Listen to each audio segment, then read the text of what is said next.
All right, so yeah, like everyone knows, I've been lecturing on horror movies for 9 years, and like the first incarnation was going to the Silence and Universal, and then working everyone up to the advent of the slasher film. So there was from the very beginning, kind of deep dive into Halloween and like trying to get all the facts straight of how it was done and who made.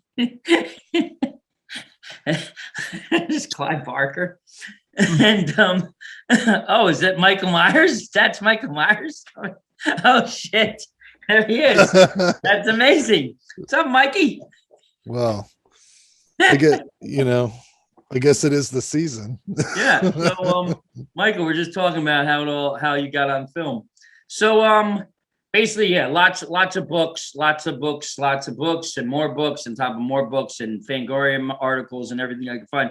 So basically, it's 1969, and John Carpenter is in USC film class with his buddy Danny and his friend Terrence. And Terrence shows for the end of the semester short film contest or whatever it is, his film, which is called Foster's Release. And Foster's Release stars John Carpenter's buddy Danny as kind of like a masked lunatic stalking a babysitter. And Foster's Release, it gets like, kind of round of applause from the class. And John Carpenter says, hey, man, good job, Danny, playing the stalker. And Terrence, I kind of like this movie. Like, this was cool, man. He, like, babysitter being stalked, blah, blah, blah. Like, do you think I could steal some of this someday? And Terrence is like, all right, that's cool. And pre-Fangoria, definitely. There's no Fangoria. And so Terrence, whose name is actually Terrence Winkles, and he will go on to write the screenplay for The Howling, he kind of, goes into, like, graduates USC and gets on his Hollywood hustle. And Danny, who played the character of, like, the stalker in Terrence Winkles' film, For His Release, is actually Dan O'Bannon. So John Carpenter and Dan O'Bannon are best buddies, and they want to make movies together. And John's kind of more, like, stoic and stuff about things. Dan O'Bannon's very, very emotional. And they start writing, kind of like a science fiction horror parody that features the work of a lot of up-and-coming effects artists that will go on to make Star Wars. And that movie's called Dark Star, which people have either seen it or not seen it or loved it, hated it. It's definitely incredibly ahead of its time. It's not a great movie, I don't think, but that's just me. But it's still amazing what they did with no money. And again, everyone that worked on Dark Star went on, in some regards, to work or build what we know of the Star Wars universe from the first Star Wars. And so there's a lot of up-and-coming artists that like making Dark Star, even if it kind of bombed, that still like kind of put that ideas in the collective subconscious of sci-fi movies for these guys to go on to make some classics and movie-changing events. So Dan O'Bannon, he's struggling, and Carpenter's struggling too. But Carpenter hits it off with a producer named Irwin Yablans, and he decides to remake basically Rio Bravo, but in a police station, and that's called Assault on Precinct 13. And while he's getting this deal, and it's all based off of Carpenter having had a short film called, the Song of Billy the Kid, or some kind of short film that wins an Oscar. So the short film wins an Oscar, I think, in 1970 or 71. And that's why for Carpenter, it's a whole different experience in Hollywood for Carpenter than Dan O'Bannon. And Carpenter starts getting studio gigs and rewrites and writing scripts and TV movies. And Dan O'Bannon's struggling, and he really loves Mario Bava's Planet of the Vampires. So he wants to write something that's kind of like that, vampires in space, and like with spaceships though. So he's struggling, and he gets a call from somebody that says, this guy, really trippy midnight movie filmmaker named Alejandro Jodorowsky is making a movie in Spain and France, whatever, and he's basically going to do an adaptation of Dune. And they say they need somebody to work on it and write it and whatever. And Dan O'Bannon says, I'm broke, I'll go. So he goes to Paris, France, Spain, wherever Jodorowsky is, or Jodo as they call him. And as you can see in the movie, which is called Alejandro Jodorowsky's Dune, Dan O'Bannon spends like a year writing and creating what would they wanted to become Dune, and of course that falls through. And he comes back and he's broke and struggling, and Carpenter kind of blows him off because now he's had success with Assault on Precinct 13, and it made a lot of money.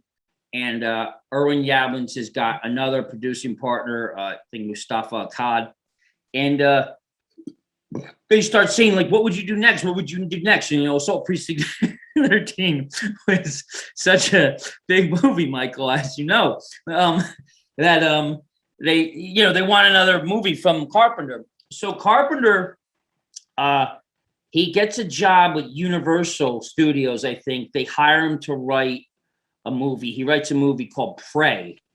And they ask him and they say, who would you want to direct Prey? And he says, this guy that kind of has been mentored to me, and someone who I'm really a fan of, his name is Bob Clark. And he just came out with Black Christmas, the original Black Christmas. And so while he gets Universal to hire Bob Clark to direct Prey, the script that Carpenter wrote, they start going on location scouts together. And that's when Carpenter says, what would you do? What would your sequel to Black Christmas be? And that's when Clark says, if I were to do a sequel to Black Christmas, I'd have it be that Billy escapes from a mental hospital on Halloween night, and he comes back for revenge on whoever survived in Black Christmas. So Carpenter's like, that's a sick idea. And I don't know if he admits that he's going to steal it or not, but basically takes kind of that idea mixed in with Terrence Winkle's Foster's Release babysitter idea, and he basically puts them together. And after Assault on Precinct 13 is a hit, he gets in touch with Irwin Yablans and Deborah Hill, and they start dating, and it kind of becomes an idea. It starts building and building of like all these ideas, babysitters and Halloween night, and it basically becomes like, all right, we're gonna do this movie based on Halloween, and they put a trade out. They put a big ad out in the Hollywood Reporter or Variety, one of those two, but big money to just put an ad out. They put an ad out saying Halloween's coming soon, whatever, because they want to make sure, I think, like that no one else has made this. Like they're just announcing it, and they find out that no one's made a movie called Halloween, so they instantly get that all copyrighted, whatever, and then they start writing it. And when it comes to like, the character, he just basically wants to tell the story of the most evil kid ever born, mixed in with the concept of Foster's Release and a Black Christmas sequel. Sorry, Michael. Yeah, and then from there, because one of the distributors' name in Britain for Assault on Precinct 13, his name was Michael Myers, and so that's where he came up with the name Michael Myers from the distributor of Assault on Precinct 13. So it's basically that's how it all comes together for them to start writing and casting Halloween. And I mean, I've read so many things. Some say spring 77, spring 78. I mean, distribution nature back then, like you couldn't film a movie in the spring or summer and have it released in the theaters in the fall. Like I don't even think for an independent that would have been the case. So I'm pretty sure it was the spring into summer of 77 is when they start casting whatever. And there's a lot of nods in the movie to Psycho. Sam Loomis from Psycho is the boyfriend that helps her look up where Marion Crane went to the Bates Hotel. And also like there's a bunch of nods. There's a lot of different nods to Psycho in Halloween. And I guess part of Carpenter's like, oh, this is interesting. Like Jamie Lee Curtis is like the daughter of the woman who played Marion Crane. So they have her audition with everybody else, and there's a lot of other people up for the role and whatnot. But what's her face? Fucking Jamie Lee Curtis. She's 19 years old, and I think it's like her first part, and she gets the role. She gets paid basically like $7,000 or $8,000 for the role, and they bring in leads to basically make Pasadena in the summer of 1977 look like a Midwestern town. And you've seen a million interviews with PJ Souls. Everybody's just doing everything to make this movie. It is $250,000 is the budget, which I've heard across the board and everything I've read. So that's like nothing back then. Like it's literally like Jamie Lee Curtis, PJ Souls. Everyone is moving craft service and dressing the set. Like it is a big hands-on experience, even though Carpenter has a vision.